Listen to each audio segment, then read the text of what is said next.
elites. And that's my next question for you, sir, in the time we have left. I mean, you've worked at the highest levels of the British government for 10 Downing Street as a top advisor to Margaret Thatcher. You're a high-level, lord in the House of Lords. You have a great old British family behind you. You know a lot of the elites. What is the real split in the power structure? Because we know the socialist, communist, globalists don't have full control yet. They're trying to get it now. What is the real power structure? Because we see George Soros. We see a lot of other big, rich billionaires, the Rockefellers, behind this man-made climate change global government move. I mean, bottom line, who are these people to humanity? Who are they to you? Who are the real enemies of humanity? The enemies of humanity are those who think that they know best what's good for you, the little guy. You and me, the little guy. They think they know best what is good for us. Anybody who has that attitude does not deserve to hold a high office, but all too often they do. And it is very important to understand how arrogant these people are.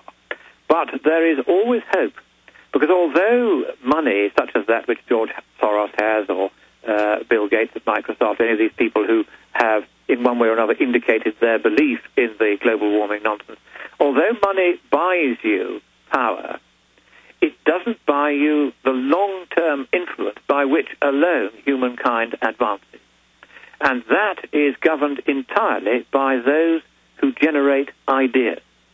And that is something which people who simply want power for themselves are very seldom capable of doing.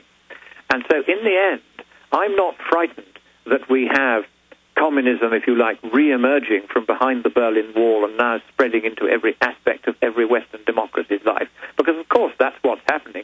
The extreme left, when they burst into tears as they saw their cherished Berlin Wall coming down, and they realized that freedom was going to spread into Eastern Europe, whether they liked it or not, and my goodness, they did not like it. They're the people of Eastern Europe. The control-freak kingdom was in trouble. They moved in to the Green movement and took it over. I have a friend, Eric Ellington, who was one of the founders of Greenpeace. And he said, within a year or two, I had to leave, and so many of us did who had founded it, because it had become taken over by Marxist entries who had seen the green environmental movement as a way of destroying the economies of the West from within by fooling us to shut our own economies down. And he said that to me many years ago. He said, I had to give up and come out. And that was long before they became as nakedly obvious. Yes, we should point out what you've been fighting. You've been fighting these people for 15 years, haven't you? I've been fighting them ever since I first worked for Margaret Thatcher, because they were at that time in the Kremlin. They were buying our miners' unions' support for a strike against the elected government of Britain.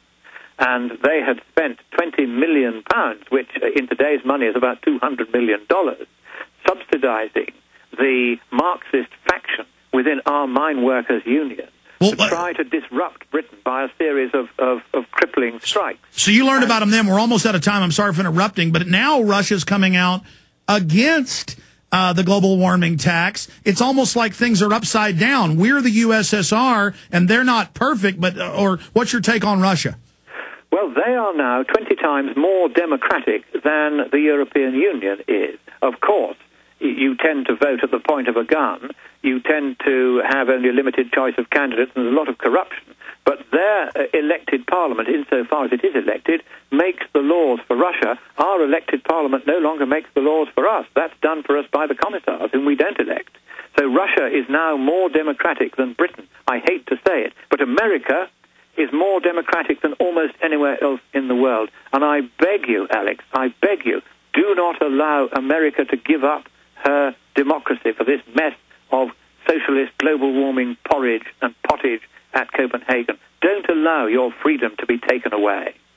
Lord Monckton, I know it is a Friday evening where you are, and I'd like to say bye to you here during the break if you must leave. If not, we have 5-minute little short segment coming up. If we can have 5 more minutes, I'd like to come back, give you the floor with a final statement, or you can do it in the minute we have right now, about seizing on these emails, which is now happening, and really standing up for this battle and making sure that we get back on the offense instead of the defense, because, as you said, this is 2 minutes to midnight.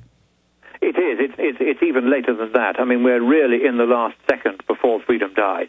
And you must not let it happen. If you're listening to this, you may think, who is this lunatic peer? What does he know about anything? Isn't he just some kind of right-wing extremist nutter? After all, he worked for Margaret Thatcher. We all know what she was like.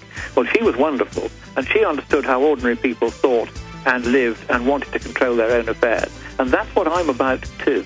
I think that freedom and democracy and prosperity are very, very, very precious rights that we have been able to look at as rights, but they're not rights. They have to be fought for by each new generation. Stay there, sir.